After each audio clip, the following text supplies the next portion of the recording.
preservation of and increased access to the 92nd Street Y Humanities Audio Archives is generously funded by the National Endowment for the Humanities.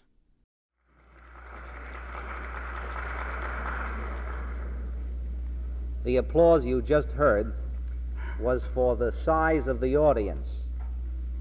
We really never expected as large a group to turn out for such a dull subject.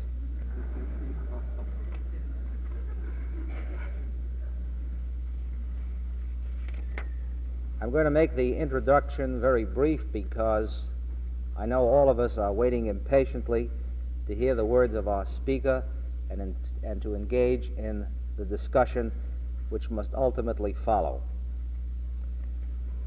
The subject you all know, otherwise why would we be here? But I always like to repeat it because sometimes people wander in and they may come to the wrong meeting.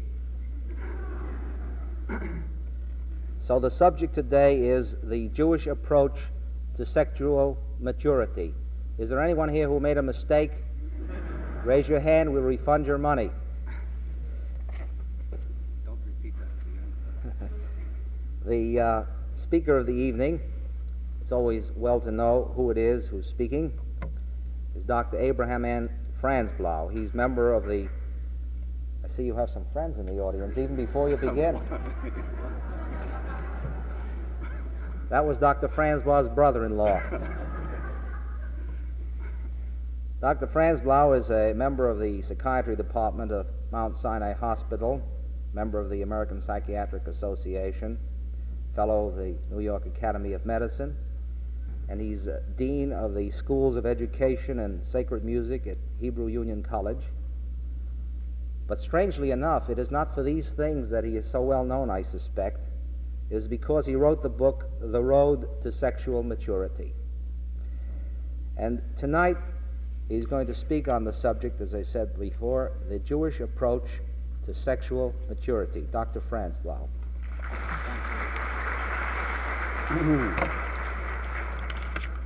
Thank you, ladies and gentlemen. Mr. Freeman, this merely proves how interested people are in the spirit.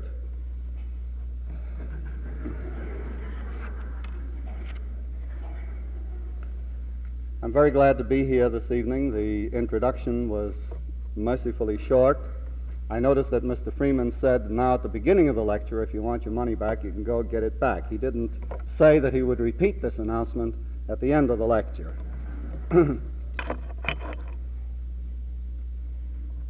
The book, The Road to Sexual Maturity. Can you hear me in the back? Is the microphone adjusted properly?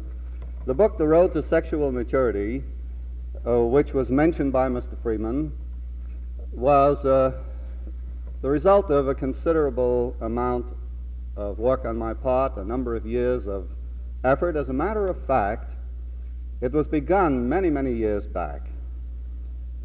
I've had a lifelong interest in the subject of psychiatry.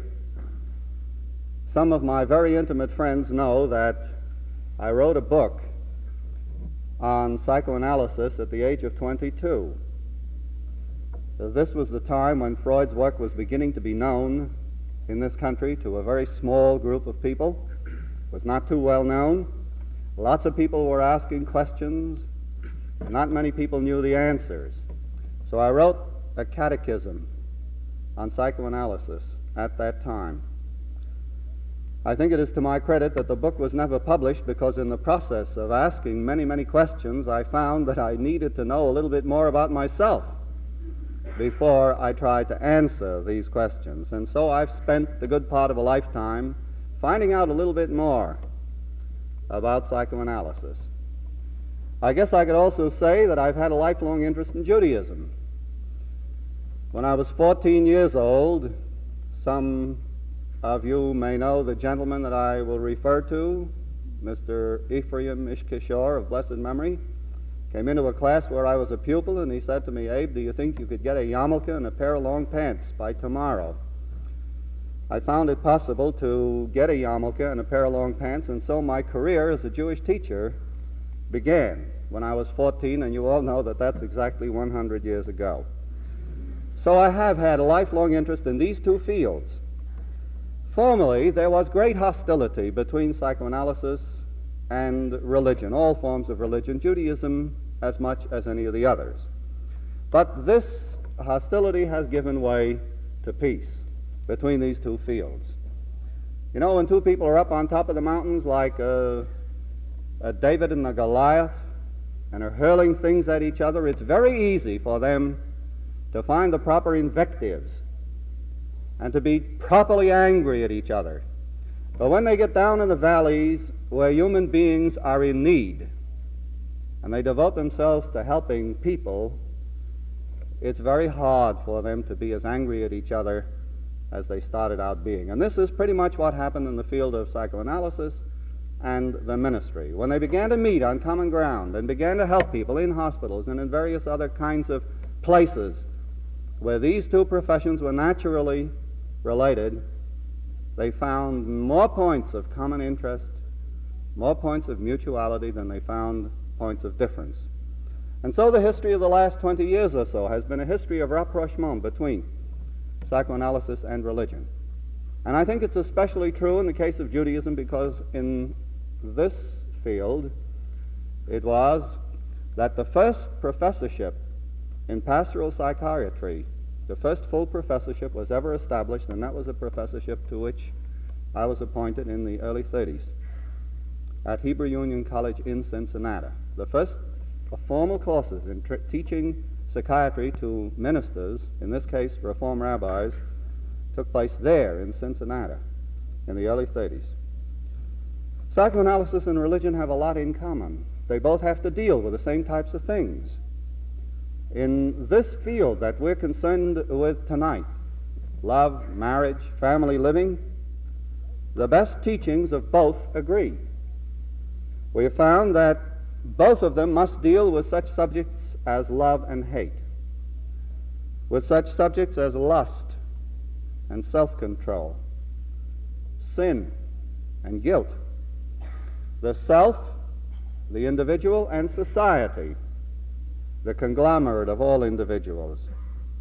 Both Judaism and psychoanalysis, that is liberal Judaism, whether we find it in the wing called Reform or we find it in the wing called conservative Judaism, both of them say that the road to maturity and the road to happiness are really one and the same road. It is not the road to immaturity which leads to the greatest happiness. A friend of mine said when I first got this book out, "Why didn't you call it The Road to Sexual Immaturity? You would have sold 1 million copies." Perhaps I would have.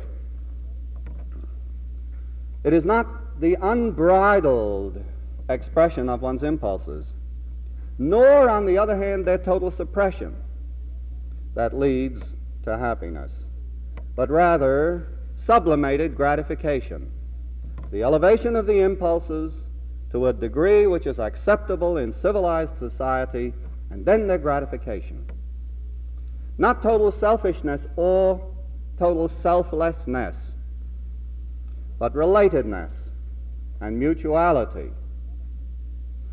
Not asceticism or licentiousness, on the other hand, but disciplined life.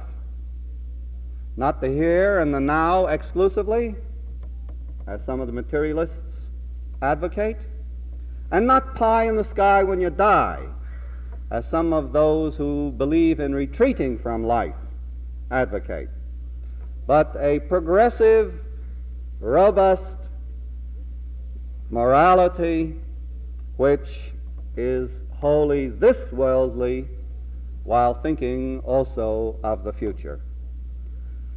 It's in the synthesis of these two points of view that I found the impulse to write this book, to bring together the best that Judaism, religion in general, and psychoanalysis have to say.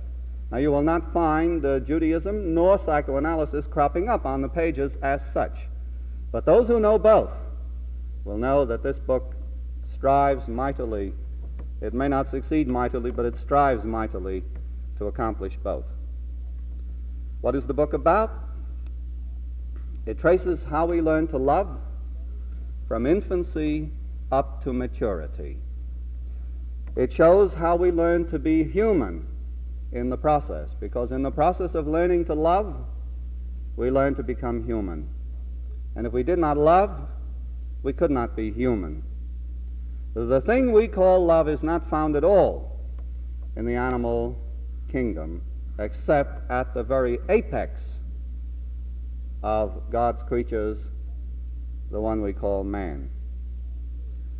It tells parents how to apply these things, these principles, in child rearing. It also tells how to increase marital happiness. Well, that's a big order for one book. And I don't know how I could tell you the answer to the question that's implicit in the title of this lecture this evening. The Jewish approach to sexual maturity. Perhaps I can do it in a way that will be a little vivid to you and will help you to remember if I tell you that if we can answer 3 questions, perhaps we'll have the answer to the implicit question of the title. And the 3 questions, strangely enough, are: why is Cupid an infant? That's the first question. And the second question is, what are little boys made out of? Now, every one of you knows that little jingle from childhood. And you may wonder why I use this as the second question to be answered in my lecture this evening. And perhaps by the time I'll finish, you may realize that I'm not joking. I'm not mocking you. I'm serious. And the third question is, can a bad marriage be good?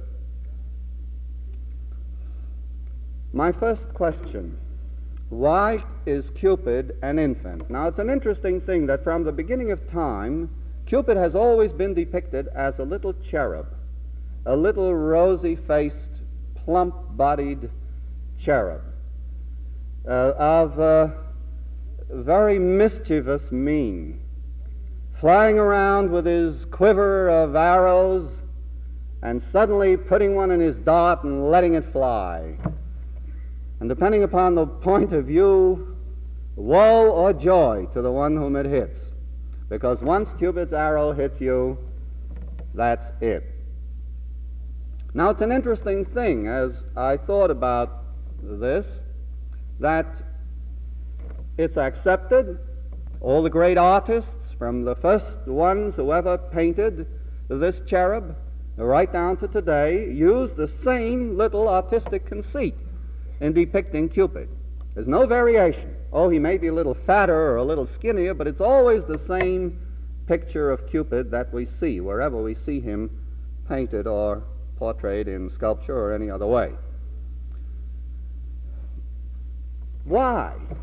Why is Cupid an infant?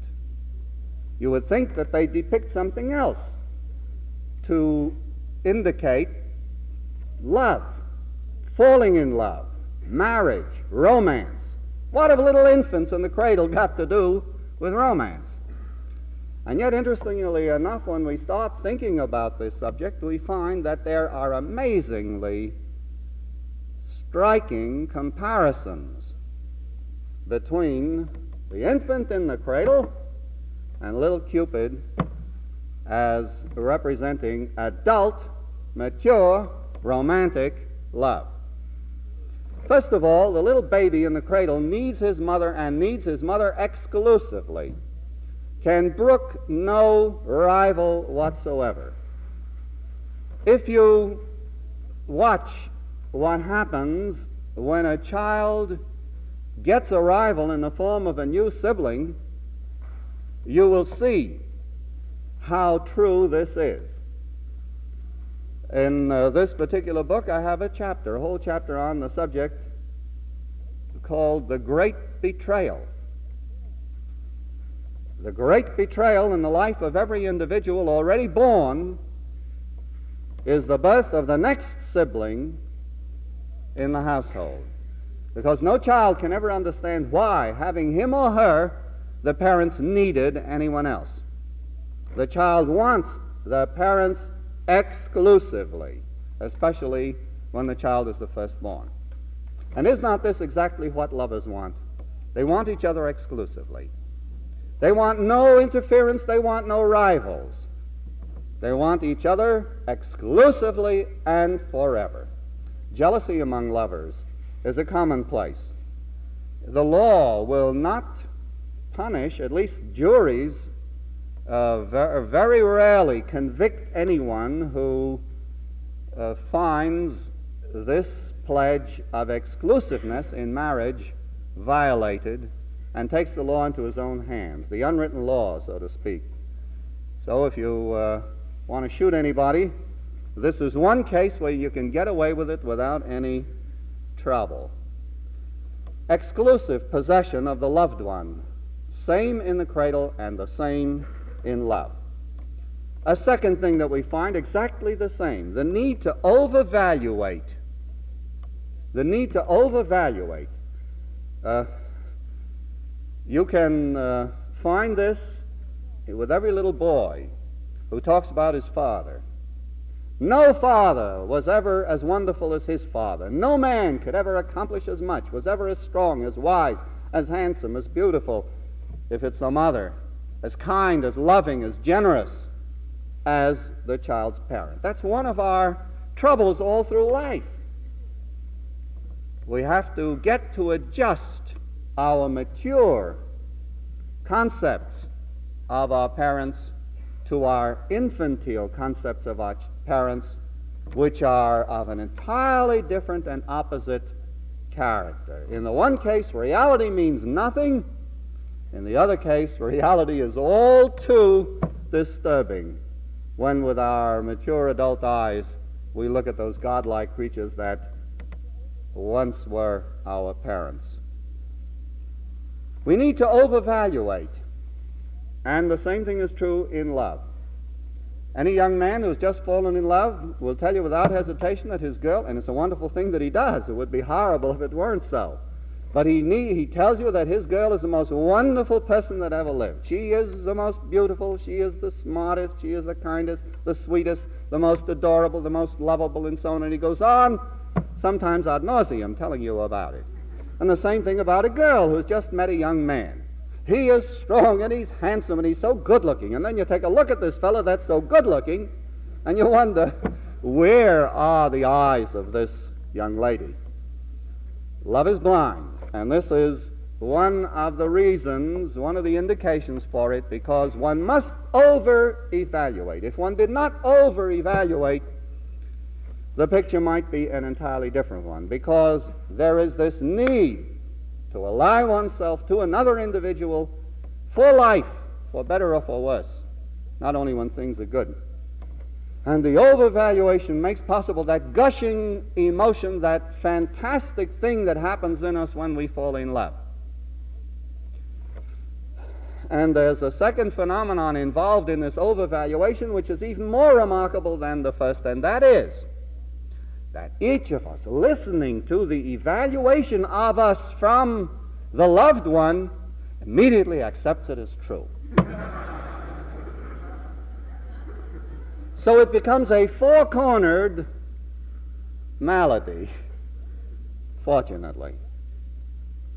In fact, one of the reasons why we love the loved one so much is because the loved one had the brilliance to see these wonderful qualities that reside in us. Take another characteristic which is identical between the cradle and the romantic love later. You take a little child and the child wants to hear mother say, I love you, you're a good boy, you're a good girl, I love you, my darling, my loved one, I love you, I love you, I love you, I love you, I love you. When the mother stops for a moment, tears. It is impossible for the child to exist without being constantly bathed by a torrent of endearments, which the child needs to give him the feeling of being worthy in a world which is too much for him, much too much for him. The child knows, in spite of everything, that but for this divine madness which we call mother love, the child could not exist at all. So he needs the constant reassurance. And look at lovers. Do you love me? How many times a day, a week, a month, a year do you have to repeat it? Over and over and over and over again, endlessly. I love you. Do you love me? I love you. Yes, I do.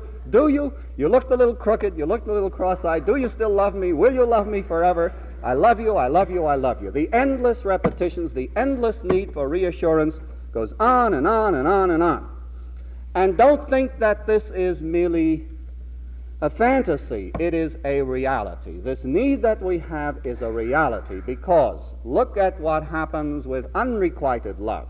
How many times do you read in the newspaper of people who commit suicide because the person whom they love does not return their love, or a person who loved them or they thought loved them suddenly turns and rejects them. And rejection is tantamount to death, just as a child being forsaken by the parent feels that this is tantamount to the ultimate rejection, which is death. Or take the fantasies that a little child has, a little one, of what he can or cannot do. I can do anything when I'm 4 years old. I can fly, and I can build buildings, and I can destroy things with my word. I can do almost anything. There is a certain concept of omnipotence that the child has when he's little. He can do whatever he wills to do. And every one of you can remember, I'm sure, every one of you who has reared a child can remember things that the child told you that the child can do. Sometimes it gets so that the distinction between fantasy and fact is completely ignored by the child, and the child actually comes home and tells you that he did what he merely fancied doing, because everything is possible to a little one. But talk to young lovers and you'll find that it's the same way. A young man who may have been a pedestrian individual up to this point falls in love, and the next thing you know, he's getting raises and going into business for himself and overcoming obstacles. There is no obstacle that two people in love cannot overcome. At least so it seems to them. Boundless energy, boundless optimism. This is the picture of little ones and lovers. Any of you who've minded a 2-year-old or a 1.5-year-old for a sister or a brother or a neighbor knows what boundless energy the child has, and so it is with lovers. When you're in love, you need 3 hours of sleep a night. Every one of you knows that. And you don't need more than 3 hours of sleep a night for as long as a year or 2 years. The rest of us need our 6 or 7 or 8 hours and can't get along with less, not when you're in love. Boundless energy. Let's take another thing. If you want to amuse a little child, what do you give that little child? Do you go out to FAO Schwartz and buy a $25 toy? No. You give the child a clothespin. You give the child a spoon. Give him a spool. Give him a piece of the cellophane from the wrapper of a pack of cigarettes. And watch the great glee as the child plays with that little simple thing which has no value almost, except that it can be manipulated, except that it is alive, it sparkles, it can be tasted, touched, smelled, manipulated in every possible way. The commonplace is fascinating to little children. And look at lovers, and let's see whether it isn't exactly the same. Two lovers are on the shore of a lake, and the beam of moonlight crosses them. Now, wherever in the history of mankind has a sight like this ever been seen before? Never, you know that. This is the first time that a moon ever shone on a body of water. Or they walk along hand in hand, there's a certain twitter of the birds, or there's a rustling in the leaves, or there is a little odor, or there's a sunset, or there's something else, a simple, commonplace thing which the rest of us walk by and don't even notice. But how do lovers feel about it? The simplest, the most commonplace things are the most exciting and are theirs with a unique preciousness that makes it their own forever. I wonder if there's anybody in this room that's ever been in love that doesn't have our song. Our song. What makes it our song? It's my song, it's everybody else's song too, but some occasion, the night we were engaged, the first time we went dancing, the wedding night, some time makes a particular melody our song. What's commonplace for everybody else becomes unique, special, illuminating, ennobling, enriching to lovers. And so it is with infants too. There's another thing, one final point in the chapter of my book called Why Cupid is an Infant. I enumerate 19 different characteristics which unite, which make lovers and infants similar. But this is the last one I wish to mention here, and that is this. Say what you will, little ones know a lot more about sex than we give them credit for. Little ones know that there is nothing wrong with their own bodies. In fact, they find them quite delightful, quite charming, fascinating, and full of all kinds of pleasure. Now, when the child grows a little bit older, the child learns that this is not so. Who teaches him? Mama. Mama comes in and finds a little child doing something, and either she gives the child a good resounding whack on the hand, or else she looks so horrified that the child doesn't have to be slapped. The child knows that this thing that he was doing is naughty, it's bad, and the child, depending upon the personality structure that he already has by this time, decides one of two things. Either he stops it altogether, in which case he comes to me later on, 20 years later, as a patient, or not to me, to one of my other colleagues, or else he decides that it mustn't be done when Mama's looking. And there, my friends, is the beginning of something very, very important in life, and that is the spirit of scientific inquiry. If you think Mr. Einstein became great because he was endowed by God with some kind of a mathematical genius, all of a sudden at once, don't believe it. He was great because he was one of those who decided that you can't find out from grown-ups. You got to investigate for yourself. And most of us, or many of us at any rate, make that discovery and conduct our own inquiries and investigations, and we learn a great deal by ourselves, and that's the beginning of all science. So in infancy we have sex without restraint. Sex not in the grown-up sense, but in the sense that a child is capable of understanding and appreciating sex. The body and its enjoyments and its pleasures are good. The child sees nothing wrong with them, and he participates without restraint, and that's what courtship is about too. In courtship, the young couple educate each other, gradually breaking down all the restraints which have been built up in all the years since infancy, since Mama first slapped their hand, so that finally, in marriage, they may enjoy sex without further inhibitions or restraints, and also without guilt. And that's the important thing. The little child has no guilt about sex, and neither have lovers. At least, we hope they don't. In most cases where the individuals are healthy, they don't. As a matter of fact, where they do have guilt in sex, we know there's trouble. We know there's trouble. So we see that in the answer to the question, why is Cupid an infant, there is something really very profound. There is something which points to the origin of romantic love, not in adolescence, not in the later years when young couples get engaged and married, but right back to the beginning. It was planted right there in the cradle. It's right in the infant. So let us not think that this is outside of God's plan for the world. It's right at the heart of it. It's right in the middle of it. If you want to look for the answer to the Jewish approach to sexual maturity, begin to look right in the cradle. Begin to look right at birth, and you will find ample evidence that this is all part of the divine order of creation, part of the thing that makes man man, according to the Jewish and the psychoanalytic point of view.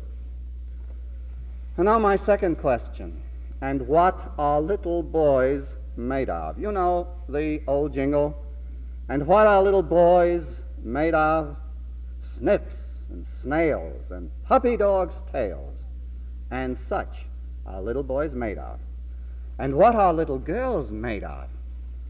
Sugar and spice and all things nice. And such are little girls made of. Now here is a rhyme that every one of you learned. In my estimation, it's a very profound philosophical, psychological, psychiatric document. And if you don't believe it, I'll try to prove it. What does this thing tell us? Well, first of all, we know right away, if you just look at it, you girls, with an open mind, you know that a woman wrote this. Look at the venom in there against the male. It's a woman beyond any doubt. Secondly, we can be quite sure that it was not only a woman, but an unmarried woman that wrote this. And it's also a woman who has many, many, many sexual inhibitions. Well, let's see. What does it say? First of all, you know the male is crude, and the female is very dainty. What does the male have as his component parts? Snips and snails and puppy dogs' tails. Crude, vulgar, repulsive things. And what is the little girl made of? Sugar and spice and everything nice. Only the sweetest and nicest things. Now it tells us more. The male is aggressive. How do we know that? The boy can't find what he needs for his masculinity at home. He's got to go out. Got to go out to find snails and snips, whatever they are, and puppy dogs' tails. He certainly couldn't remove those little puppy dogs' tails at home. He'd have to go far out where Papa or Mama couldn't see him. So he has to be aggressive, and he's unafraid, and he ventures out. But the female is timid, and what she needs, sugar and spice and everything nice, she can find right in the kitchen. And this foreshadows woman's place in the home, in the kitchen, homemaking for her family. Now, don't take this as a prejudicial statement. I'm going to say a little more about that in a minute. I don't want every one of you girls in the audience to be hating me for relegating you to dishwashing forever. The male is, of course, in spite of the irony of this little statement, better than the female, because the jealousy is clear. If the male weren't so far superior to the female in the eyes of the person who wrote this, she wouldn't have to be so mean about it. The female is coy. The male can have all kinds of mundane, everyday things composing him, but not the female. It's got to be sugar, nice things, spice, sugar and spice and everything nice. But notice that the spice is there underneath the whole thing. Another important thing that this tells us is that puppy dogs' tails are very important. Now, the female knows that. And a good deal of her adjustment to her own gender is based upon her jealousy of something quite resembling this, which the little boy has, which she doesn't have. And so she associates it with loathsome things, snips and snails and the like. But perhaps the most profound insight in this little jingle is that the boy has an easier time of it. With almost anything at hand, he can fashion for himself his mature sexuality. In this book, I have a chapter which is called The Sight That Civilizes, in which I describe the development of masculinity and femininity in both genders, and in another chapter, which I call The Rocky Road to Femininity, I tell of the 5 extra hurdles which the female has to pass through in her transformation from a little girl to a big girl, to a woman, that the man does not have to pass through at all. I'll just mention 1 or 2 of these. One is this: the little boy starts out in his mother's arms. The first girl in his life is his mother, a female. Now, all through the rest of his life, he doesn't have to shift. He just keeps on loving females. And when he's 9 years old, he'll pull a girl's hair because he doesn't know how to show his appreciation for the little girl in front of him, so he pulls her hair. But it's still a girl's hair that he pulls. Of course, if he pulls a boy's hair and shows any affection for a boy, we know that he's in trouble. But the girl has a different story. The girl starts out just like the boy, folded in mother's arms. The first love of the girl's life is the mother, a female. And I just finished saying that if it's of the same sex in the case of a boy, we know he's in trouble. The girl is in trouble from the start. She loves the wrong gender. And she's got to learn in the course of her life how to shift over. And it's a two-stage operation. And that's why little girls want their mothers out of the way and why they turn their affections to their fathers. Because from a female, they can shift it to a male if the male is the father, and then later they can leave the father and go on and love another male, the man of their love. Now that's one example of the kind of difficulty that stands in the way of the female. I don't want to go into all the rest, because then nobody would be interested in reading my book. The girl has a tough time becoming a female. The boy has a much easier time being a male. And this points up another important group of principles. We have to, in order to be mature sexually, we have to accept our own gender. We have to be what we are.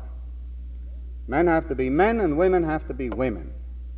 Although we certainly know that all around us we find examples of women trying very, very hard to be men, and men being very, very contented with a woman-like female role. Of course, to the woman, it's an entirely different picture when the man is very yielding and gentle and kind and doesn't want to be the boss in his house than it is to outsiders who watch what's going on. You all remember the story of the two old cronies who met for the first time after a long lapse of years, and the one said to the other, "Well, tell me, how are things? How's your daughter?" She says, "Oh, my daughter. She married such a wonderful man. He never lets her get out of bed in the morning without bringing her breakfast. Every weekend he takes her away to a different place for a vacation. A diamond ring one month, a fur coat another month. He's just the most wonderful husband to my daughter. And tell me," the other one says, "how is your son? How is he?" "Oh, shouldn't happen to our dog what happened to him. He married a girl. What a schluck she is. Do you think she'd move her carcass out of bed in the morning before he brings her breakfast? Do you think she'd ever let him sit home for a weekend so that he could get his work done? No. Every weekend they must run to a different place. And can he ever have $1 in the bank? No. 1 month a diamond ring, the next month a fur coat. A poor man he'll be for the rest of his life." You see, it depends upon the point of view, which is the thing we like. We should accept our gender, our own gender. This involves also being able to fall in love with someone of the opposite gender. Not everybody has that capacity to fall in love with someone of the opposite gender. Some people, as you know, can only fall in love with someone of the same gender. But what sometimes is even a little worse is when people do not have the capacity to fall in love with anyone except themselves. You are witnessing on the front pages of all the papers one of these great, wonderful romances now. Now, every one of you knows whether she's going to stay on the stage or whether she's going to give up the stage.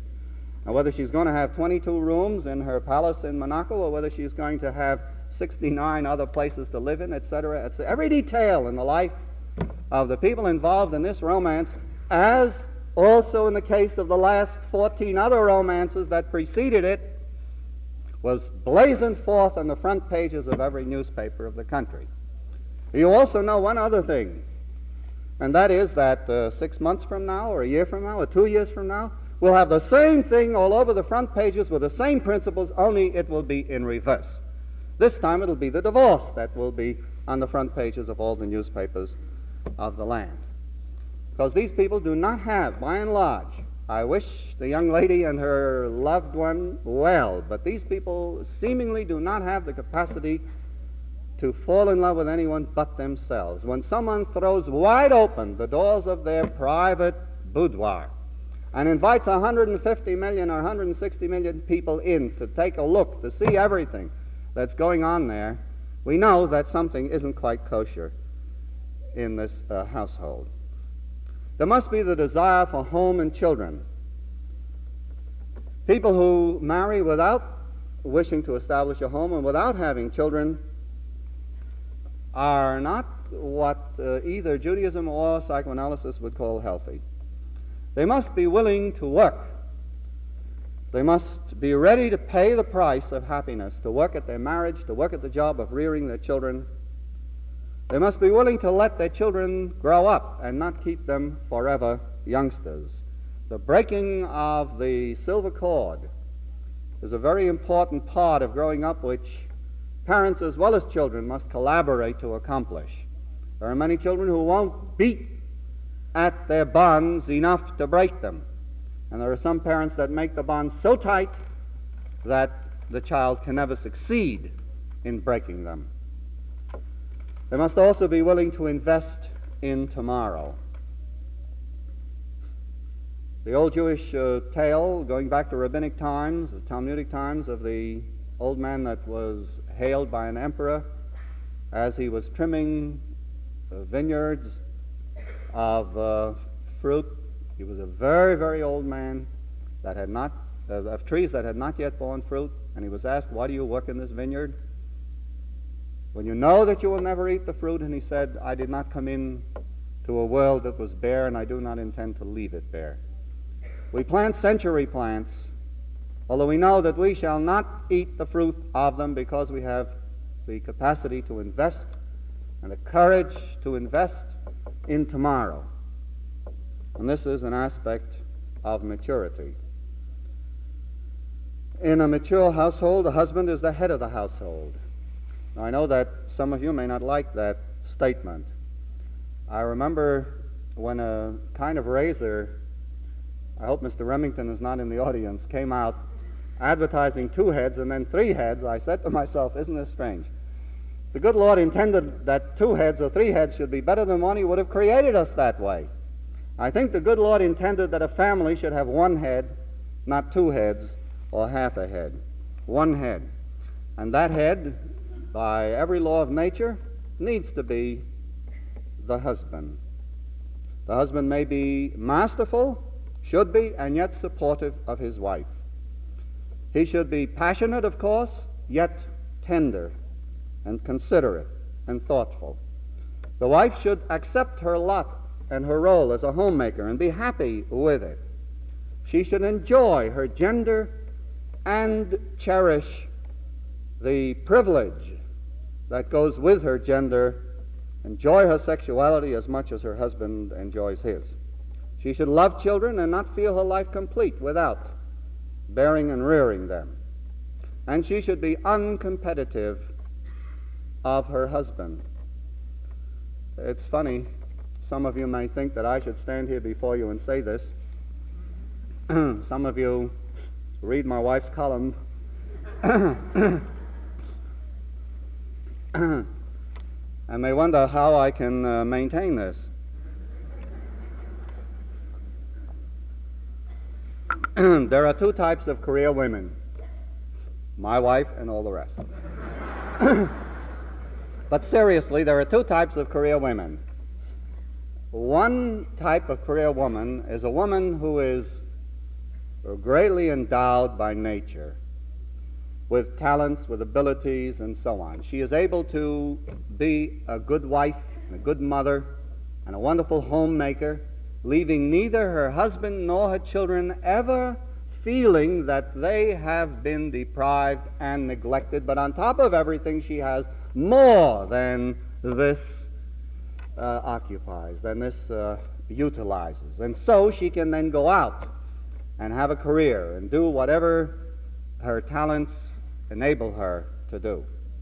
There is the other type of career woman, and this type of woman is the woman who is unhappy with her gender, who does not cherish her children or her husband. If she has children, she has them only to show, this too I can do. If she goes out to get a job, it's to prove that she's better than her husband and better than all other men. She delights if she can get a higher salary than her husband. She can best him in the business, and she can best him in the parlor, and if she possibly can, she'll best him in the bedroom too. This is the competitive type of career woman who is not the healthy type. So that a woman who accepts her gender does not have to be competitive with her husband. Now, you say, what does this prove? It proves that if we know what little boys are made of, what little girls are made of, and we accept and understand the essence of our own masculinity and femininity, then we have a second great essential in sexual maturity. And on this too, everything I've said here, I think Judaism and psychoanalysis are in wholehearted agreement. And now my third and last question, can a bad marriage be good? Yes, I think it can. This is something that we have not recognized very often. Dr. Abram Stone said, the trouble in the Garden of Eden was not a red apple, really, but a green pear. A student asked what Socrates died of. You remember Socrates was married to the greatest shrew of all history, Xanthippe. The student asked, what did Socrates die of? Answered, an overdose of wedlock.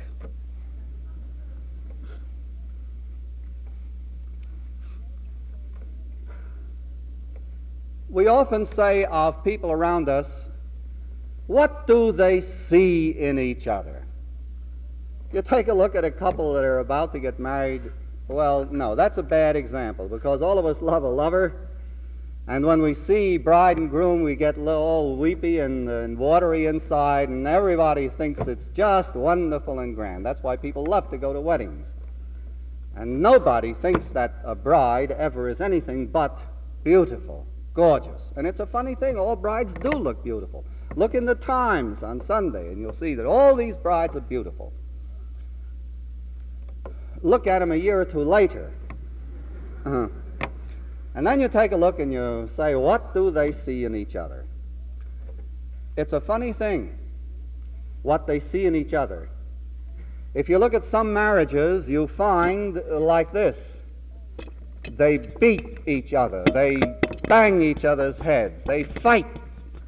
They fight before the wedding. They fight on their wedding day. They fight on their first anniversary, on their 10th anniversary, on their 25th, and if they live that long, on their 50th. But let somebody come in and try to separate that marriage, and you just can't get it apart. And if you come in and be try to be a little more than ordinarily suggesting in the situation, you get your skull broken. They don't want to be separated. They want to stay together and they want to fight. I call this combat mating. Is this a bad marriage? No, it's a good marriage. Witness the fact that very often when a couple who have had this kind of marriage are separated either by divorce or by death, and you see them remarry, take a look at what's in their marriage and you'll find exactly the same pattern of combat expressing itself all over again. Now, I'm not going to go into the dynamics of this, but there is a very definite reason why this thing happens. You'll find it in my book. There's another type of marriage that we find very commonly around us. I call it blemish mating. Blemish mating. There are some people who can't marry unless there is a blemish of some kind in the beloved. you'll sometimes find that the blemish consists of a physical defect, or a lack of physical attractiveness. Or you will find that the blemish consists of something in the realm of personality, or character, or intelligence. Or the blemish may be a difference in something like education, or religion, or in very aggravated cases, race. There's got to be some kind of blemish. I hate to disillusion some of you, but whenever you find a man marrying a chorus girl, I have nothing against chorus girls. If you trace that type of marriage, you will find that it is a blemish marriage. The woman has to be lower. The woman has to be somehow or other blemished or degraded. And it works the opposite way, too, in many cases. A man has to be blemished in some way in order for the individual to be lovable. Now, this is a very, very deep-seated reason, which is quite clear-cut and which, again, I explain in full detail. But in a general sort of way, I want to say that the blemish puts a cloak of permissibility onto the sexual relation, which, unblemished, would make the beloved look too much like a forbidden person, usually the parent. In the case of alcoholics, you will find that this characteristic expresses itself in almost perfect form. Most of you who know an alcoholic, whether it be a man or a woman, know that there's a certain characteristic present in the couple. The fellow is a drunken sot, and he wastes the family resources on liquor, and the wife is a lovable, sweet, long-suffering woman who is so put upon, who is hurt and beaten sometimes, and subjected to all kinds of hardships. And yet, when he comes home, she takes him to her arms, and she sobers him up, and she puts him to bed, and she loves him, and next time he goes off on the same binge, and she's always there waiting for him. What we don't know is that this is a two-sided coin usually. The blemish is necessary for her. This blemish of the alcoholism is necessary for her to enable her to enjoy the other side of the coin, and that is that when he sobers up and wakes up, he says that he is the lowest worm in creation, and she is the greatest angel that God ever created.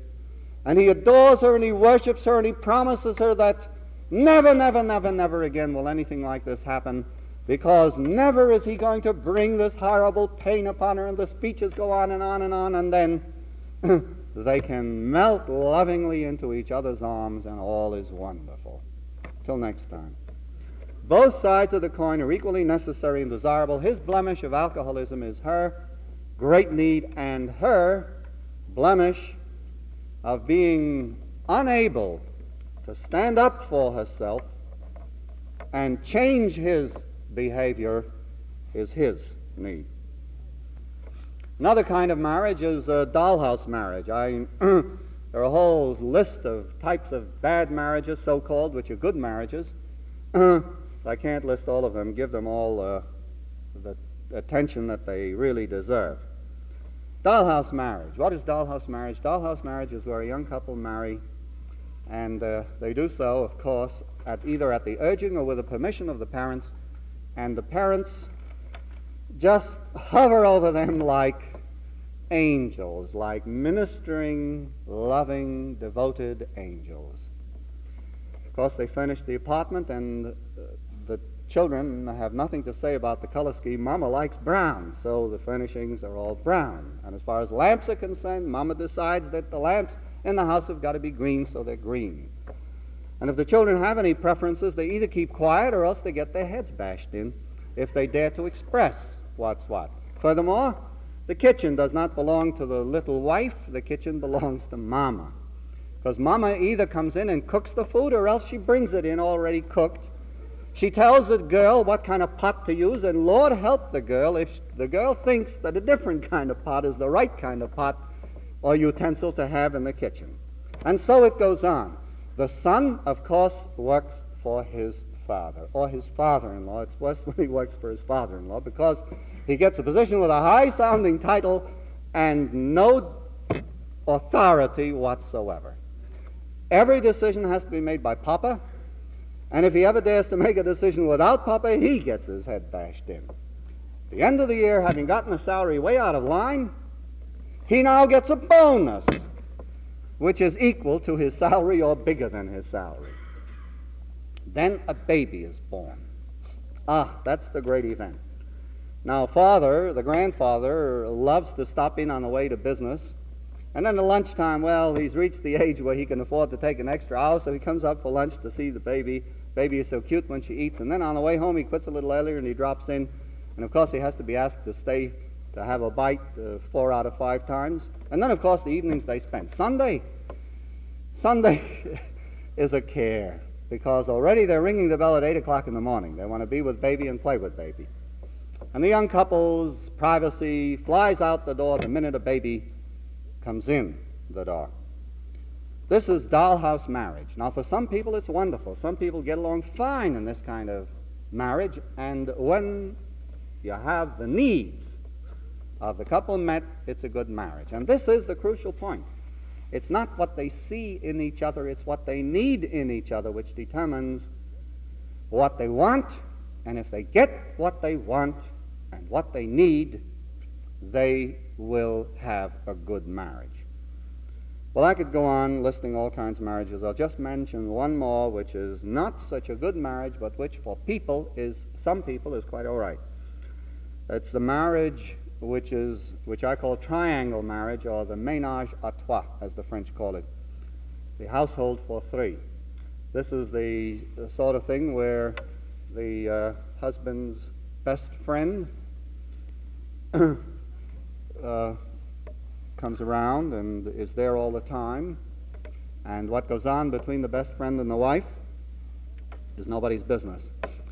But the funny part about it is that if the best friend ever tries to remove himself from the scene, in a case like this, you'll find the husband gently drawing him right back into the triangle and not letting him escape. On the other side of the picture, it's the Kreutzer Sonata picture, where it's usually the sister of the girl who carries on the other part of the triangle with the husband. Now, there are households in which the 3 actually live together. There are situations in which something that's even more shocking takes place, where in their actual sexual embraces, the 3 must be present and participating. You read about this in the books, but this is in all of its varieties and forms what we can call the ménage à trois, or triangle marriage, and for the people involved, it is a good marriage. A good marriage lasts, and that's about the best criterion that you can use to determine whether a marriage is a good marriage, of all the criteria which are suggested. Does it last? It's a good marriage for the parties concerned, because if it lasts, it meets their needs. So you see, there are more good marriages than we realize, and I think that both Judaism and psychoanalysis would say at this point that there is much more health in marriage around us today than the newspapers or the magazine articles give you credit for, or than Dr. Kinsey gives us credit for. There are more good marriages than we realize, and for a very good reason. Because what it takes to make a good marriage is almost built in. And if we trust ourselves and have confidence in our capacities to relate to each other, and if we don't look at the Saturday Evening Post and Hollywood for the patterns of marital happiness, but look inside ourselves, we can find inside ourselves what is needed to make a good marriage. Trust your unconscious, your instincts, and you will be able to satisfy the needs and the wants that make for a good marriage. So the answer to this question, can a bad marriage be good, is yes. And when we have these types of marriages that meet our needs, we may be sure that we are approaching sexual maturity there. So you see, the answer to these questions does give us the answer to what is the Jewish approach to sexual maturity.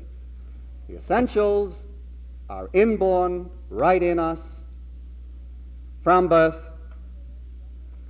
If we recognize our own gender, then each of the spouses, each of the couple in a marriage has a great empire within themselves and in each other to win for each other and for themselves. And finally, the breaks, contrary to what you read, are with marriage, not against marriage. And on this, I believe Judaism and psychoanalysis completely agree. Thank you.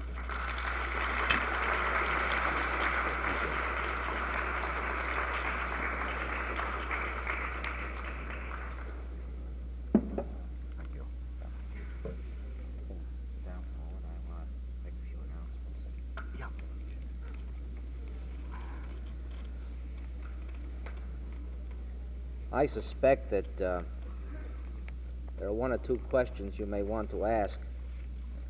And supposing we have about, let's say, 5 questions and have Dr. Franzblau answer the 5 questions at once, and then after that we may proceed with some additional questions. May I take the paper? Surely.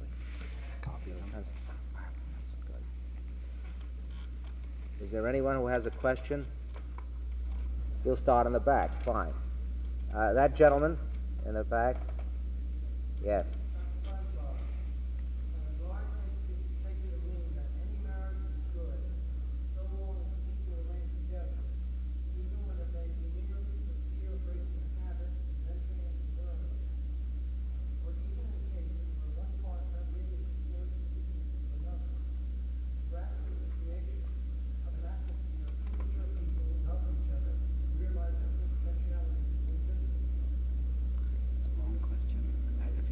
Do you have it written out? Do you mind bringing it forward so that we may have it here? It looked as though you were beginning to read a book there.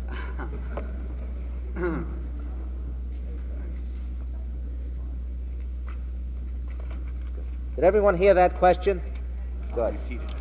All right, it will be repeated before it is answered. Any other questions? Yes, sir?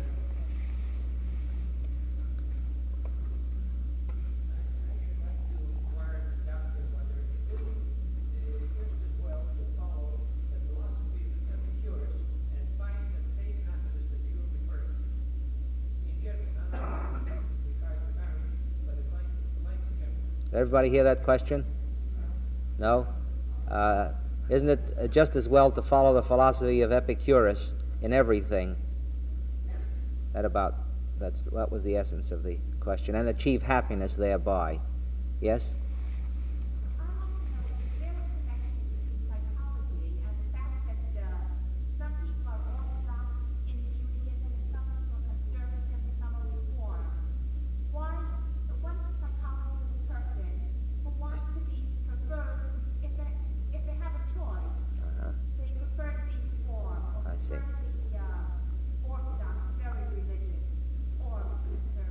Did you hear that question?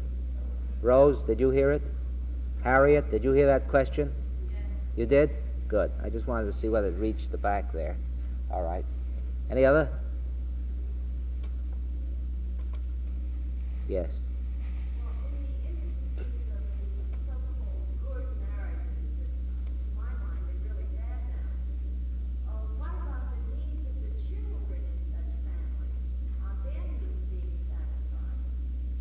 That's a tough one, I think. Isn't it? No? Well, I guess it would be tough for me. Any other? Yes, the young lady in the green sweater. It looks green from here. Go ahead.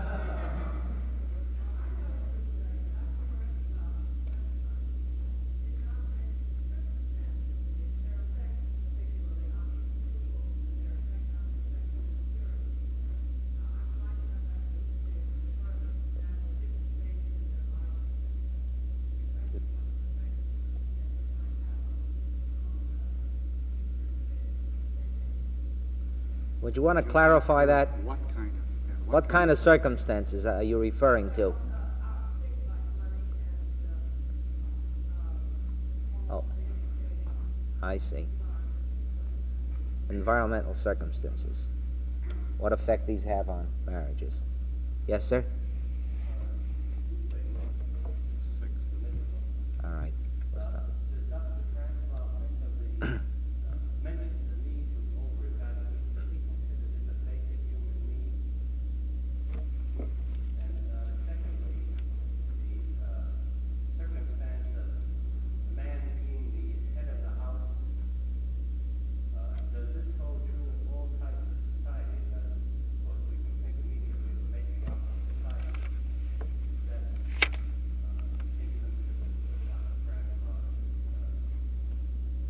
Everybody hear those two questions?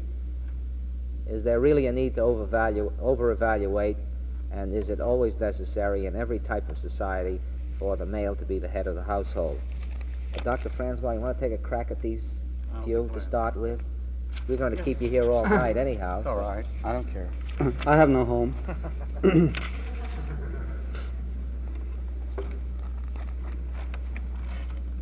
The first question which was asked, I'll repeat. It says, I don't think I'm going to do justice to the young man who expressed it verbally a little differently than it's written here. Is it true that any marriage is good as long as it remains together, even when it may be merely for fear of breaking a habit, venturing out into the world again, even in cases where one partner exploits the weaknesses of another, rather than the creation of an atmosphere of two mature people who help each other realize their full potentialities as individuals? I think the import of this question is that there are marriages where people remain together for various kinds of reasons. I think this is what they tell you, this is what they tell each other. I don't think that it really is why people stay together. I don't think there are very many people who stay together just because it's a habit, or just because they're afraid of public opinion, or just because any of the other reasons that they give you. At least there aren't many like that. I think these are excuses for staying together. Witness the fact that the number of divorces is so remarkably small. One of the phoniest of all statistics that is given is the figure that 1 in every 4 marriages ends in divorce, which you see in the papers all the time. The truth of the matter is, what this statistic tells is the number of divorces granted in any particular year compared with the number of marriages performed in any particular year. This is something altogether different from the number of marriages that end in divorce. So if anybody's been telling you in the newspapers or magazines or anywhere else that 1 out of every 4 marriages ends in divorce, just don't believe it. More likely, it's closer to 1 out of every 50, and among us Jews, it's more likely to be 1 out of every 100 or 150 or 200 that end in divorce, which is a very small percentage taken all together. There are right now in this country 160 million people, 167 I believe the figure is, and there are a total of approximately 750,000 people who at this time are divorced. It's a very small proportion of the total population. And many of those who are divorced at the present time are divorced only as a transitional state before getting married. I believe that, yes, they often divorce in order to remarry right away. We should not assume that only when we get the outer semblances of maturity can a marriage be good. Marriage is like an iceberg, 2 icebergs meeting in a cold sea. We look at the exposed 1/8 of the marriage, and we can't see what is going on there, and we can't see why they like each other, and we can't see what makes the marriage stay together. The two people, however, react with a total 8/8, the exposed 1/8 and the submerged 7/8. What determines our call to each other in this wonderful, shattering, uplifting, exciting experience called falling in love is the reaction which takes place in the submerged 7/8 of each other, which nobody else around us can see. We are alone react with our unconscious, and we alone can have any clue or glimpse to our unconscious, and we ourselves don't have too much of an insight into our unconscious. I therefore feel that we ought to have a lot more confidence in ourselves and in our capacity to make a good life for ourselves.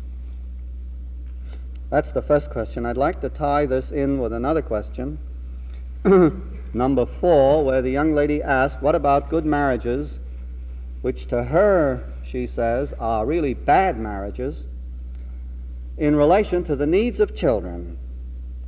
You know, it's a strange thing when you know marriages intimately, as the psychiatrist learns to know marriages when he deals with people in his practice. It's a strange thing that children who are loved by parents get the kind of upbringing they need regardless of what kind of marriage it happens to be. There are homes in which never a loud word is spoken, where everything is soft and gentle and kindly appearing, where children are raised in bitterness and misery and anguish constantly. And there are homes where voices are loud and where everything is accompanied by a slap and a smack, where the children know at every time that they are loved, and they grow up fine, and there's no trouble, no difficulty whatsoever. There are these combat marriage homes where the parents are constantly fighting with each other, and you look at the children are quite all right. They don't like it. It hurts their ears. They wish they could get their parents to shut up once in a while, but it doesn't hurt the children in their growth and development. It's a strange phenomenon that none of these external circumstances seem to bear any relationship to the children. The thing that makes for misery in the development and rearing of children is the relationship of the mother and the father to the child, not their relationship to each other.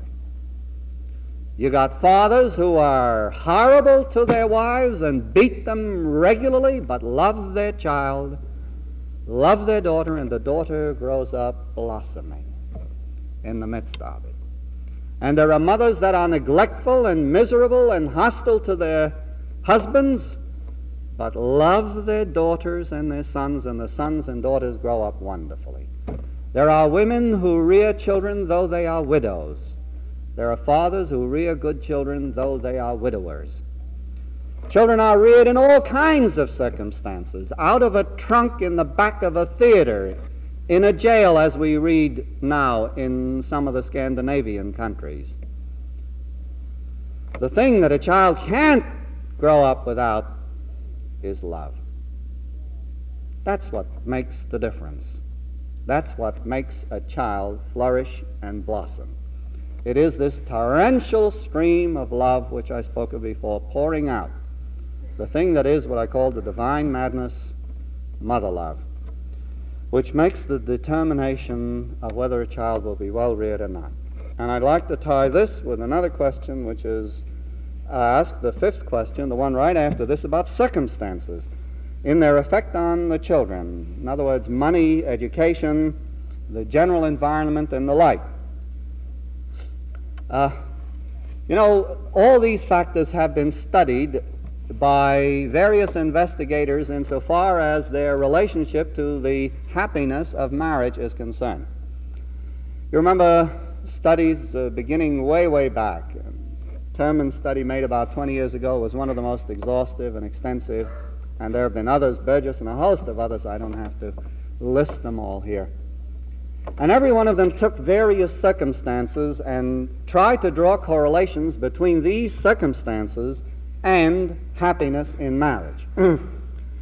And no matter how they approached it, no matter which way they tried to measure it and evaluate it, the results always came out 0.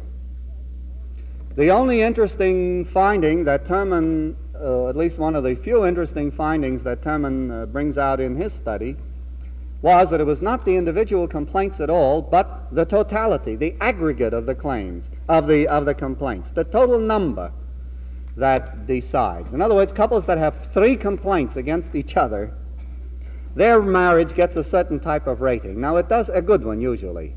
And couples that have 23 complaints against each other have a certain type of rating, usually a bad one. Now, it doesn't matter whether the 3 complaints are A, I don't like the way my husband lifts his pinky when he drinks his tea.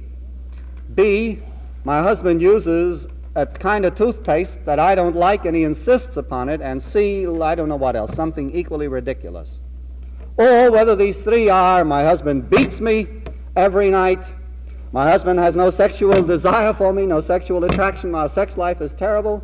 3, my husband is a drunkard and drinks and has no interest in the home or the children and so on. If these 3 are the 3 complaints, and the other 3 are the 3 complaints, the marriage tends to be rated about the same, on a high level. It's the number, the aggregate number of complaints, not the specific details. Now, this may sound silly to you, but you know that there are all kinds of popular notions about what makes for a good marriage, and you know that they're all wrong. For example, every pair of parents, I don't think there are too many among you that are old enough to have grown sons and daughters, but every one of you knows that when the girl brings home a boy, the first question is, can he make a living? If he's rich, of course the marriage is going to be a much better marriage than if he's poor. Every one of you knows that if the boy happens to have less education than the girl, it's no use. The marriage will not be a good marriage. Because if the girl is too smart for the boy, it's going to be bad.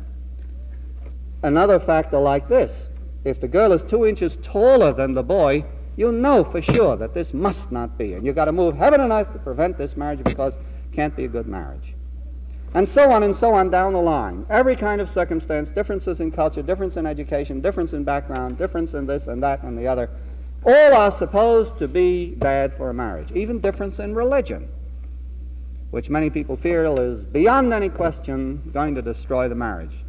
Many Orthodox parents will sit shiva for a child when the child marries outside the faith, and a good deal of the motivation is not only religious, but because of a conviction that this marriage is not going to be good. Well, don't think that I'm arguing in favor of intermarriage. Quite the contrary. I think intermarriage adds a burden. But we do know that many intermarriages are successful and happy. And it's got very little to do with whether there is a difference in this area or a difference in that area or a difference in any other area. These things are all superficial things. The things that matter are the deep things, the things that reach below the surface, that have to do with deep calling unto deep. The unconscious factors reacting to the unconscious factors in the individual. These are the things that make the difference between a good marriage and a bad marriage. And I maintain, I suggest as a hypothesis, if you're interested, you can see it developed much more fully in the chapter in my book called The Lasting Marriage. I maintain that the best criterion that thus far we know, the best criterion that has thus far been at all tested and presented to us is that the marriage lasts. The 2 people get together and they stay together, and you can't pull them apart. No matter what they say, you listen to the couple sometimes and they'll tell you how terrible the marriage is, how awful it is, as though they were just waiting for some angel to come and wave the magic wand over their heads and separate them, and then how happy they will be. But the angel better say, as I said before, better stay far away and not try to approach him too close, because he'll get hurt if he tries to come in and separate this marriage. As far as the following of the philosophy of Epicurus is concerned and finding happiness through that way, I am not exactly enamored of the approach. I think that in the development of man we have arrived at many fine religious insights. And I think many developments have occurred since the days 2,000 years ago when some of these philosophies were expressed. I happen to belong to that group in Judaism which is called Reform, which believes in the progressive evolution of man and his insights and his values and his concepts and philosophies. Even the concept of God, which Judaism has, is a developing concept. It's something that began in very crude beginnings. The God of Abraham, the God of Isaac, and the God of Jacob are different gods. Incidentally, that's what the prayer book actually says, doesn't it? It says, Eloheinu, Elohei Avosenu, Elohei Abraham, Elohei Yitzchak, Elohei Yaakov. Our God, God of our fathers, the God of Abraham, the God of Isaac, and the God of Jacob. And the rabbis commenting on this statement say, it does not say the God of Abraham, Isaac, and Jacob. It says the God of Abraham, the God of Isaac, the God of Jacob, because Abraham's concept, Isaac's concept, Jacob's concept are different, developing, progressing. It is a sad thing if a man's concept remains static from, even in his own life, certainly from generation to generation and from age to age. The concept of Moses and the concept of Isaiah and the concept of Yehuda Halevi and the concept of Moses Maimonides and the concept of the great Jewish philosophers and thinkers, the religious philosophers and thinkers of our day are all different. The concept of God in this orientation to Judaism is that it is more or less like a projection on a screen, which changes. And as man changes, his concept changes. It's inevitable. How could it be otherwise? How could it be otherwise? Otherwise, God is reduced to a static, impossible nonentity who is capricious and cruel as well as meaningless. Is there a connection between psychology and the fact that there are Reformed, Conservative, and Orthodox Jews? This falls in line with what I've just been talking about. I think that it's impossible to answer that question in the affirmative, because if we go back a short 100 years ago, there was no Reform and Conservative Judaism. There was only Orthodoxy. That is not literally true. We'd have to go back 150 years or so to the days following the French Revolution to the beginning of Reform, and Conservative Judaism is a variation of the same tendencies that produced Reform in the other group. What happened before then, when there was no Orthodox or Conservative and Reform? What happened in Christianity when there was only Catholicism, before Luther tacked up his theses? No, I don't think that one can say that a particular psychology produces this or that or the other form of religious outlook. I think though the psychology of individuals varies with reference to their whole outlook on life, and you will find some people who are perennial optimists, some people who are perennial pessimists, some people who take an in-between position, and some people take a liberal point of view, some people take a conservative point of view, some people take a reactionary point of view, and so on. It all depends upon a lot of factors that were present in our early upbringing. One might say even that the whole concept of God and the universe is influenced in these ways. We know that some of the great Christian theologians that have influenced the development of modern Christian thought greatly have been individuals with a tight, constricted, hateful, unloved, and unloving childhood. Take one of the greatest of them, Kierkegaard, who developed most of the foundations of modern Christian theology, of which Reinhold Niebuhr, for example, is one of the devotees and disciples. Karl Barth, another one of those. Look into their personal lives and you'll find that they had fathers that were harsh, cruel, tyrannical types who never permitted them any affection, any expression of themselves.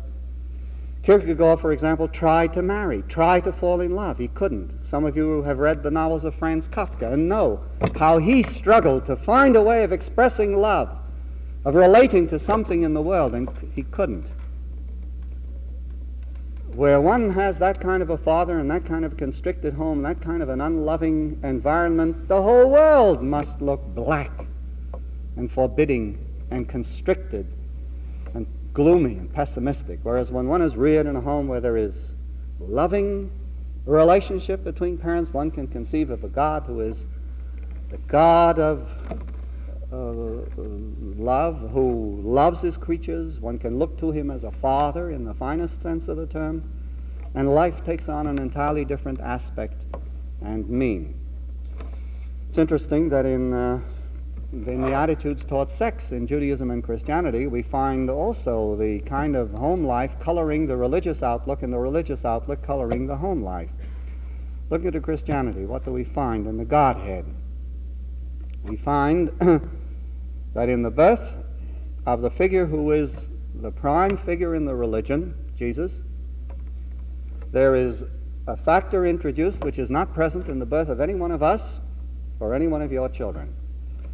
Masculinity is eliminated, and true femininity is eliminated. Neither the male nor the female in the conception of this child enjoy their normal, healthy prerogatives of female and male sexuality.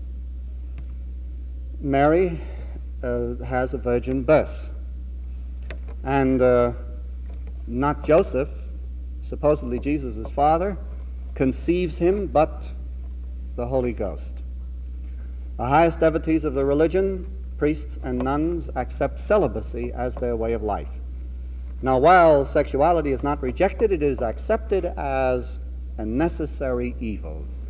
Medieval Catholicism said to widows, if you cannot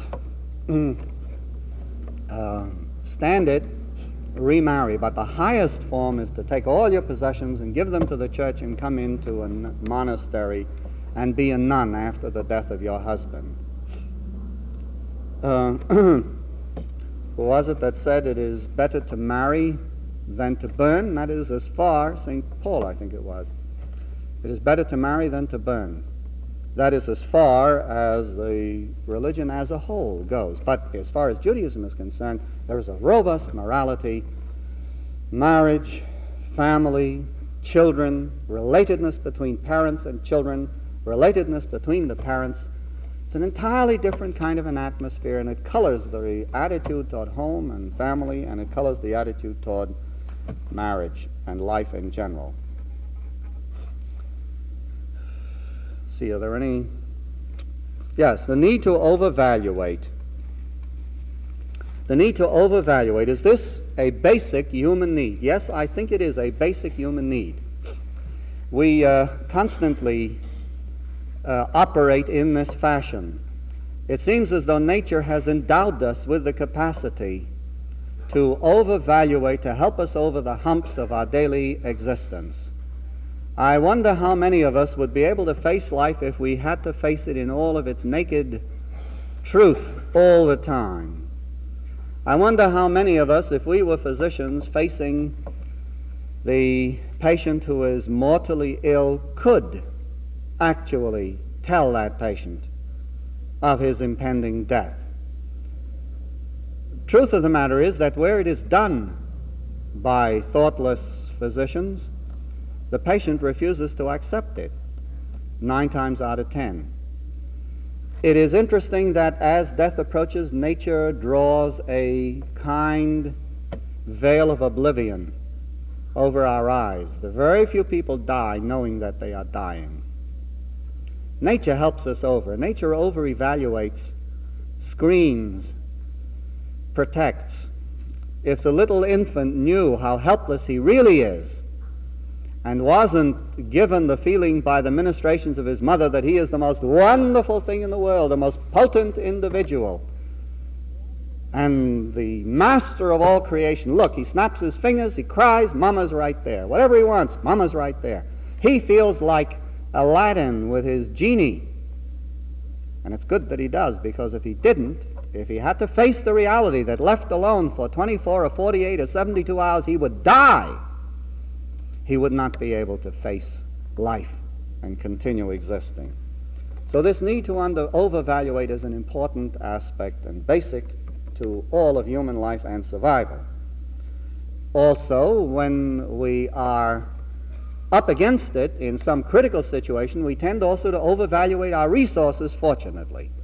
What man, needing to survive in a moment of crisis, would think of battling if he didn't overvaluate his potential. And the strange thing is that his potential comes pretty close to his overvaluation of it. When you think of the survivors of great critical situations, stories such as we got during the war, mountain climbers who have to stay on the peak of a barren mountain in the freezing cold for long periods of time, people who have to go to get rescue for marooned individuals and tramp through snow and ice like the instance that was in the paper just the other day, and all other kinds of instances. Why, every one of us here in a crisis can stay up 24, 48, 72 hours without food, without drink, and we get along. Why? We wouldn't undertake it at all if we didn't overvaluate our capacity to survive and to do what needs to be done.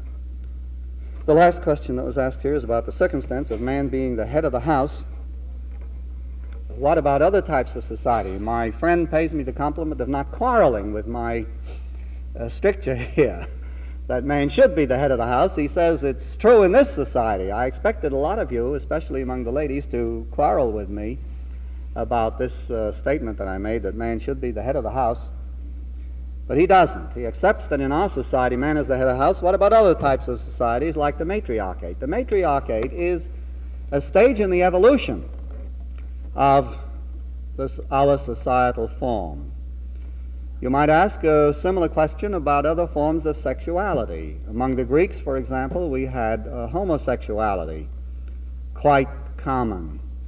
And we also learn from the writings of the time that women who bore children were looked down upon pretty much. They were the lower members of the human race, whereas the highest members of the female sex were the hetera. The classic elegant prostitute group, who were not like prostitutes as we know them today. They were the ladies who had the salon. They, spelt with one A, they were the ladies who had the greatest minds of Greek society in their salon, and the intellectual communications that went on among them were, some of them recorded, were of the highest possible order, and so on. If a little girl in ancient Greek society dreamed about the future, she dreamed of being a hetera. She didn't dream of having 22 kids, as some of our children are apt to do, and being married to the handsomest man and so on. Similarly, in other societies which exist today, we have polygamy, many wives rather than one wife. And you all saw the pathetic piece in the newspaper of this woman who was polygamous, and her children were taken away from her, and how pathetic the whole thing was. Societies, whole societies, like single individuals, can be arrested at one stage of development, or even can regress to a lower form, a lower stage of development. I think this is what these things represent. They do not represent end results of a separate process of evolution. They represent early stages or regressed stages where you go back to a former stage in the development of society. Interesting it is that as polygamous societies go along, we find more and more tendency to restrict the degree of polygamy, and it prevails only on the highest levels, the nobility, the sultan, the caliph, and so on among the common people. More and more there is a tendency to restrict the permissive attitude toward having more than one wife. Gradually the thing goes along the path which is laid out. Seems to me that there is a road to sexual maturity, and this road was begun long, long ago, and its goal points far, far ahead, and it is in the direction in which we are traveling, and that romantic love, marriage, fidelity in marriage, and I know that it's risky, I would even say premarital ethics, sex ethics, seems to be the direction in which that goal is pointing. I think we're going to get there along that road. Thank you.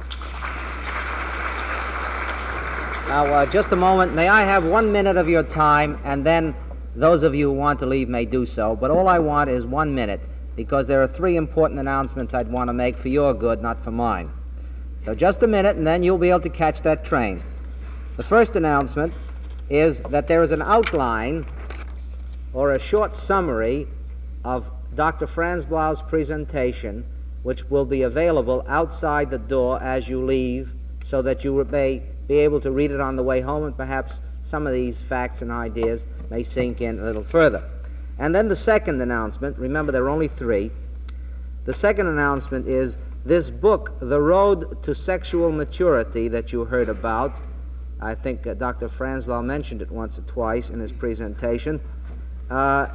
We have managed, without his knowing it, because I suspected he might mention it, but we managed to make arrangements with the publisher, and he doesn't know this, that anyone interested in purchasing this book may do so at a 40% discount if you will leave your name and $2.40 outside. There's a gentleman waiting for you as you walk out. He will give you a receipt for it, take your name and address, and it will be mailed to you. And I'm going to ask Dr. Franzblau if he will not autograph these copies before they are mailed. Glad to do so. Thank you. And so anyone interested in reading further along these lines may be able to get this book mailed to you if you will leave the $2.40 outside with your name and address.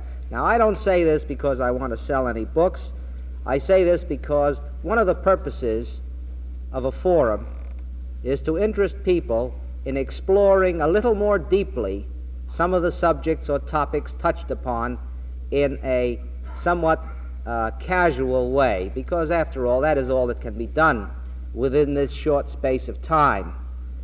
Actually, if the full benefit of the forum is to be achieved, it is to be achieved in the degree of further exploration done by the people who attend. And now the last one, the last announcement, next week, or rather not next week, February the 28th, Dr. Rose Franzblau, distantly related to our speaker tonight, will be the It's not a blood relationship. will be the speaker on the problems of Jewish personal adjustment in modern society. Now, those were the 3 announcements I wanted to make. Now, there are a number of people who live all the way out in Brooklyn or New Jersey and so on, and I can understand they have to go to work tomorrow and so on. There are other people here, however, who may want to ask additional questions. So, out of deference to the people who want to leave now, you may do so gracefully at this point, you see. Previously, you may have done it with a sense of guilt.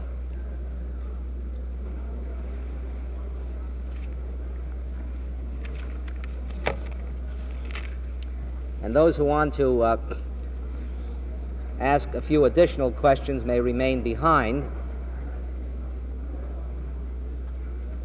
for a few minutes.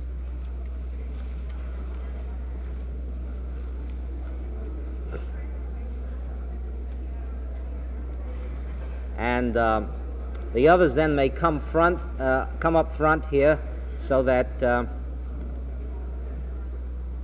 we won't have to shout so loud. What is that?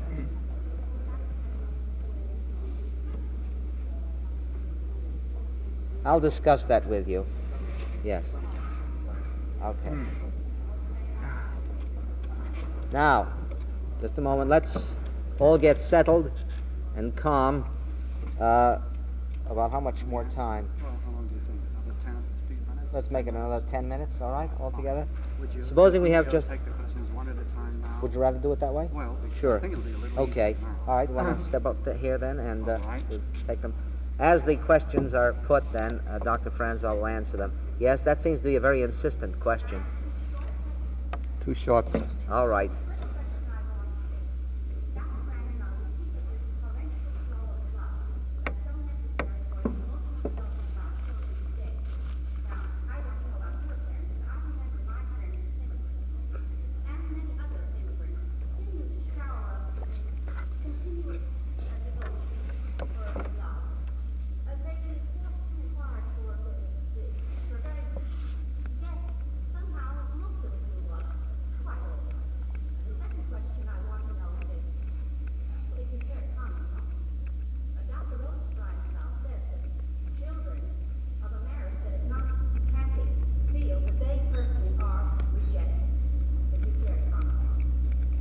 My wife not being present, I guess it's safe for me to comment on the second question, so I'll comment on that first. I don't think that my wife would maintain that children of marriages where they are not rejected grow up badly. The parents may reject each other.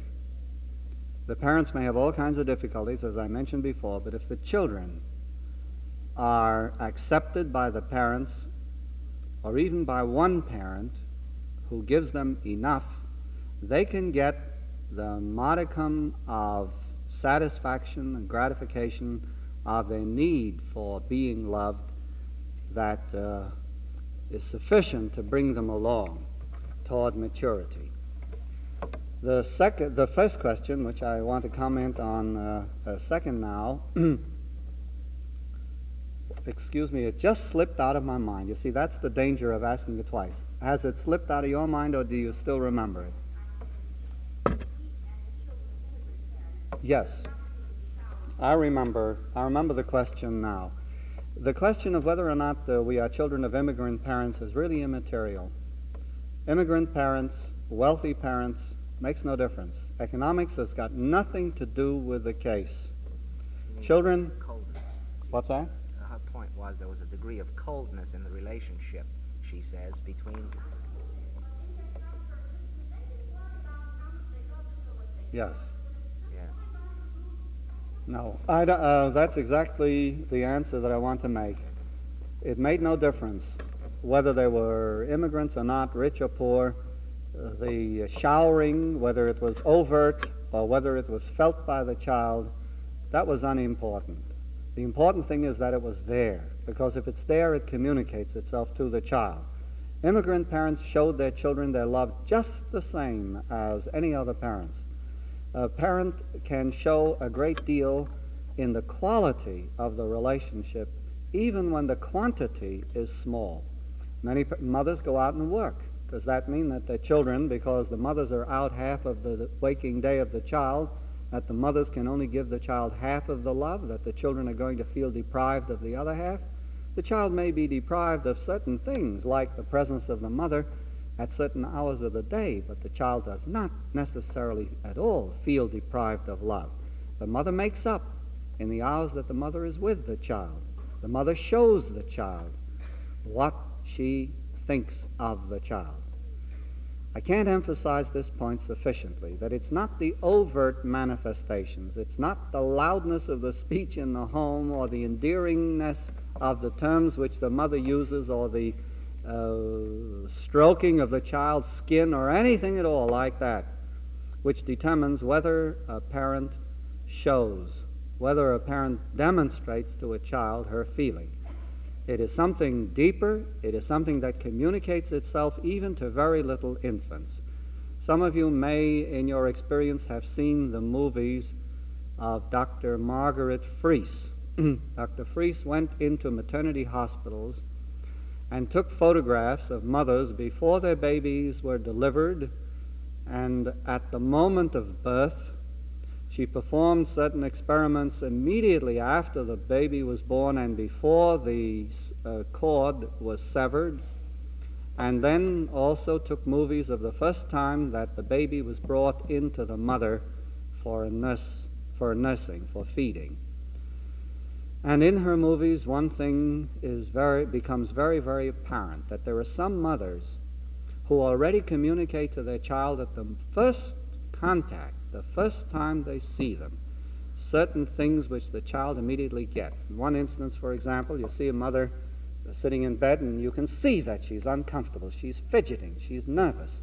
The baby is brought in, the baby is put in her arms, you sort of feel any minute the baby's going to fall out. She doesn't know how to hold the baby. She feels unhappy, uncomfortable with that baby in her arms, and the next thing you hear is a squawk. You see the baby crying. The mother communicates to the baby by her attitude, by her emotion, by the warmth, by the jiggling of her arms, and so on. In another instance, you see a mother waiting in her room, you just feel that that baby is wanted and desired. When the baby is brought in, the mother just melts in smiles. The infant cuddles in her arms, happily, contentedly. In the one case, the baby is constantly losing the nipple because it's being jerked out all the time. In the other case, the baby sucks away happily, contentedly, and falls asleep. We communicate these things to our children. Now, it is true that Dr. Fries's studies also show that there are differences in children. Some children are very, very active. For example, the experiment that she does at the moment, right after birth, is that as the baby is lying on the table, preparatory to having the umbilical cord cut and having the thing dressing applied and so on, a weight is dropped from a height onto a metal bottom, and of course it produces quite a bump. Some children startle. All children startle. They have the startle reflex. But some children cry and keep kicking their little arms and legs and moving around, and it takes a long time before they finally quiet down and settle. Other children will just give a little startle, and that's all. They're finished. They go on sleeping or doing whatever they were doing before. And others have an intermediate reaction. It is true that we vary. And therefore our susceptibility to the influence of our parents varies. However, the communication that the parent makes to us is a communication of the totality of the parent, all the parent's feelings, not one particular thing that we notice. Child who is rejected knows that he's rejected. And children understand these things far better than psychologists and psychiatrists do. And the child who is loved knows that he's loved.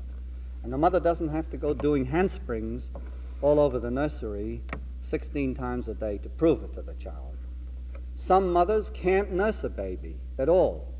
Some mothers just can't nurse a baby. Some mothers don't nurse a baby because of some nonsense that they've picked up somewhere, and could if they had gotten a different apprehension. Now, the mother who nurses her baby and the mother who doesn't nurse her baby may still both give the child the feeling of being loved. And many mothers who don't nurse do give the child that feeling, even though they don't nurse. Now, one could go on multiplying illustrations of this nature. I think the essential things, the crucial thing, is not the outward appearance, it's the emotion, and the emotion gets across unfailingly to the child. Well, there's room for one more question. So, supposing you ask it. Well, we can take two if you wish. You want to take two? Yeah. All right, those There seem to be several, and I don't want to cut it off too fast. The gentleman there. All right. Yeah.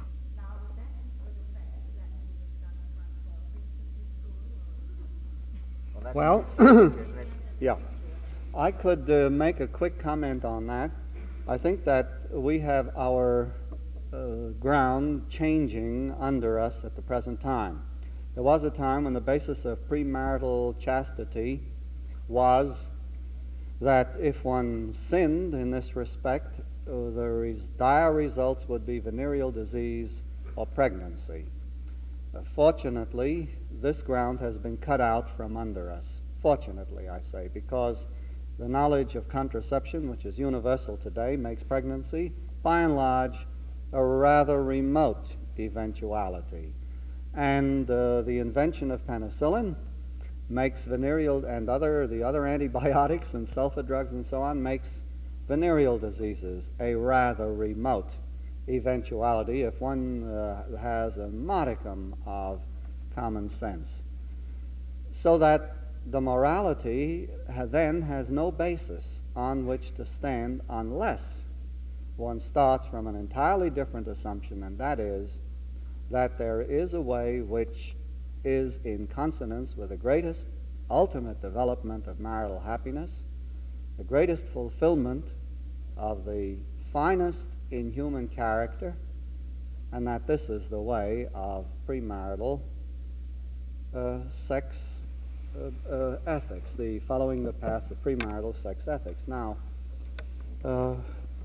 people will, of course, not follow these dicta 100%. I don't know of anybody who reaches maturity without ever having stolen once. This is a bad thing for me to say before income tax time.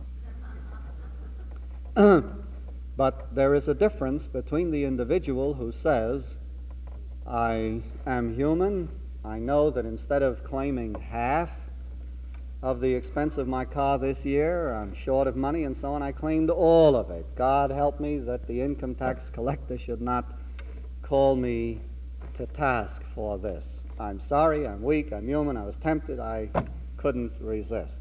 Something altogether different between this individual and the person who hires himself a crooked expert to make out a crooked return and who says, a man who files an honest tax return is a fool. Quite a difference. And this is exactly the difference that I'm referring to here. We do not expect, when it comes to any human quality, to have human beings always behave perfectly, but we do expect that human beings will know what is right and wrong and will strive to live according to their ideas of what is right, and if they fall, if they falter, they will be able to forgive themselves perhaps and will not feel themselves forever doomed, but nevertheless will know that they have faltered. That's my whole point of view. Sorry, sir, I was really pointing to you before. Go ahead. To what extent would a professor of pastoral psychiatry at the Jewish Theological Seminary or at the Yeshiva agree or differ with a professor at the community college, or be permitted to differ on the truth? On this point, Only a unit approach to Yeah. maturity. I may say that in the establishment of the Department of Pastoral Psychiatry at the Jewish Theological Seminary, I was consulted at the very beginning and all along the line, so that I think at the Jewish Theological Seminary there would not be too great a difference. At the yeshiva, they have just recently appointed as professor of psychiatry at the Einstein Medical College a man who was formerly an associate professor of psychiatry at Cincinnati, where I lived for many years, a man whom I know very, very well. And I know that if Professor Rosenbaum has anything to do with the establishment of pastoral psychiatry at the yeshiva, there too there will be very little difference between their points of view and my point of view, as I expressed it here this evening. yes. Shall we make this the last? All right. Shall we make this the last question? You are? Oh.